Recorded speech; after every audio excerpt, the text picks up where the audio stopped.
Hi hello എല്ലാവർക്കും നമസ്കാരം. ഇന്നത്തെ നമ്മുടെ സൺഡേ സ്പെഷ്യൽ എന്ന് പറയുന്നത് നല്ല ബീഫ് വരട്ടിയതാണ്. നാളികേരക്കൊത്തൊക്കെ ഇട്ട് നല്ല ബീഫ് വരട്ടിയത് കഴിക്കാൻ സൂപ്പറല്ലേ. അതിനായിട്ട് നല്ലൊരു ചട്ടി എടുത്ത് അടുപ്പിലേക്ക് വെച്ച് നല്ല പച്ച വെളിച്ചെണ്ണ ഒഴിച്ച് ചൂടാകുന്നുണ്ടോ നോക്കിയിട്ട് അതിലേക്ക് നമ്മുടെ അരിഞ്ഞ് വെച്ച സവാള ഇട്ട് നന്നായിട്ട് അങ്ങ് വഴറ്റുക. ഒരുപാട് ക്രിസ്പി ആയിട്ട് മൊരിഞ്ഞെടുക്കുന്നു വേണ്ട. അപ്പോൾ വഴണ്ടി വരുന്ന സമയത്ത് നമുക്ക് അതിലേക്ക് ഇഞ്ചി വെളുത്തുള്ളി പേസ്റ്റ് ഇട്ട് കൊടുക്കാം. അത് നന്നായിട്ടൊന്ന് മൂത്ത് വരട്ടെ.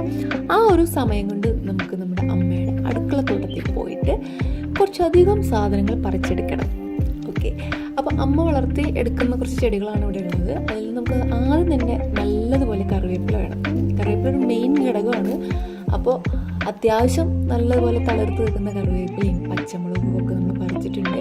കൂട്ടത്തിൽ തന്നെ വേറെയും കുറേ ആൾക്കാർ ഇവിടെ നിൽക്കുന്നുണ്ട്. അമരയും മുരിങ്ങയും വെണ്ടയും ഓമയും ചേമ്പും കോവയ്ക്കും അങ്ങനെ ഒരുപാട് ഐറ്റംസ് ഈ ഒരു തോട്ടത്തിലുണ്ട്. ഈ തോട്ടത്തിന് കുറച്ച് ഭംഗി കൂട്ടാനായിട്ട് കുറച്ചധികം പൂച്ചെടികളും മുല്ലയും മാങ്ങന്നറിയും കാശിത്തുമ്പയും ഒക്കെ ഇവിടെ ഉണ്ട്.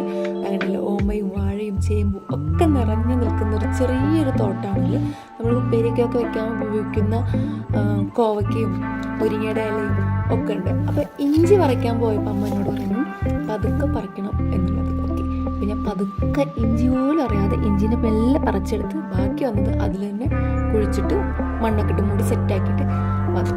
ഒപ്പം നല്ല ഭംഗിയുള്ള കാന്താരിയും കുറച്ച് പറിച്ചെടുത്തിട്ടുണ്ട്. ഇനി നമുക്ക് അതിലേക്ക് വേണ്ടത് കുരുമുളകാണ്. അത് നമ്മൾ ഉമ്മർത്ത് ഉണക്കാനിട്ടിട്ടുണ്ട്. അപ്പോൾ അതിൽ നിന്നൊരു പിടി കൂടി വാരിയെടുത്തതിന് ശേഷം നമ്മൾ കറിവേപ്പില നമ്മുടെ ആ വഴൻ്റെ ഉള്ളിയിലേക്ക് ഇടാൻ പോവുകയാണ്. ഓക്കെ, അതും ഇട്ട് നന്നായി വഴണ്ടി വരുന്ന സമയത്ത് നമ്മുടെ പച്ചമുളക് നടുവിൽ കീറിയ പച്ചമുളക് ആ എണ്ണയിലേക്ക് ഇട്ട് കൊടുത്തു. ഒപ്പം തക്കാളി ഇട്ട് കൊടുത്തു. ഇനി ഇത് നന്നായിട്ട് അങ്ങോട്ട് ഒന്നും കൂടെ വഴറ്റി തുടങ്ങാം. ഈ വഴണ്ടി വരുന്ന സമയത്ത് നമുക്ക് അതിലേക്ക് ഇടുന്ന മറ്റൊരു മസാലക്കൂട്ടാണ് നമ്മുടെ കറുവപ്പട്ടയുടെ ഇല. കറുവപ്പട്ടയുടെ ഇലയും കൂടി നല്ലതുപോലെ മിക്സ് ചെയ്തിട്ടിടുക. അതിനുശേഷം അതിലേക്ക് മഞ്ഞൾപ്പൊടി, മല്ലിപ്പൊടി, ഉപ്പ്, ഗരം മസാല, മീറ്റ് മസാല, പിന്നെ നമ്മുടെ അമ്മ ഇടിക്കുന്ന കുരുമുളക്, ജീരകം ഒക്കെ ആ ഒരു കൂട്ട് അതും കൂടി ചേർത്തിട്ട് നന്നായിട്ട് മിക്സ് ചെയ്ത് കൊടുക്കുക. ആ ഒരു ടൈമിൽ നമ്മൾ നമ്മുടെ മീറ്റും കൂടെ അതിലേക്ക് ഇട്ടിട്ടുണ്ടായിരിക്കണം. അതിനുശേഷം നന്നായിട്ട് ഇളക്കി യോജിപ്പിച്ചതിന് ശേഷം നമുക്ക് അടച്ച് വെച്ചിട്ടാണ് വേവിക്കേണ്ടത്. നമ്മൾ ഈ ഒരു ടൈമിലൊന്നും നമ്മളതിൽ വെള്ളം ഒഴിക്കുന്നില്ല. നന്നായി അടച്ച് വെച്ച് 3-4 തവണ അത് തുറന്ന് വീണ്ടും ഇളക്കി അങ്ങനെ യോജിപ്പിച്ച് നമ്മൾ വേവിക്കുന്നത്.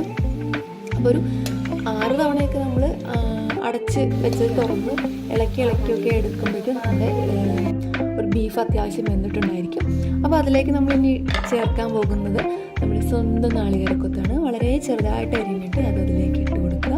എന്നിട്ട് ഒന്നും കൂടെ അടച്ച് വെച്ച് നന്നായി വേവിച്ചെടുക്കുക. അപ്പോൾ നമ്മുടെ സ്പെഷ്യൽ അപ്പോൾ നമ്മുടെ ബീഫ് റോസ്റ്റ് നാളികേരക്കൊത്തൊക്കെ ഇട്ട് നല്ല ബീഫ് വരട്ടിയത് റെഡി ആയിട്ടുണ്ട്. നമുക്ക് നല്ല പുട്ടിൻ്റെ കൂടെയോ അല്ലെങ്കിൽ നമ്മുടെ ചോറിൻ്റെ കൂടെയോ ചപ്പാത്തിയുടെ കൂടെയോ ബ്രെഡിൻ്റെ കൂടെയൊക്കെ നല്ല സൂപ്പറായിട്ട് കഴിക്കാൻ പറ്റുന്ന ഒരു സാധനമാണ്. അല്ലെങ്കിൽ നമുക്ക് കട്ടൻ കാപ്പിയുടെ കൂടെ ആണെങ്കിലും കഴിക്കാം. അപ്പോൾ ഈ ഒരു വീഡിയോ എല്ലാവർക്കും ഇഷ്ടപ്പെട്ടെന്ന് കരുതുന്നു. മറ്റൊരു വീഡിയോയിലൂടെ വീണ്ടും കാണാം. Bye bye from V vlog Thrissur.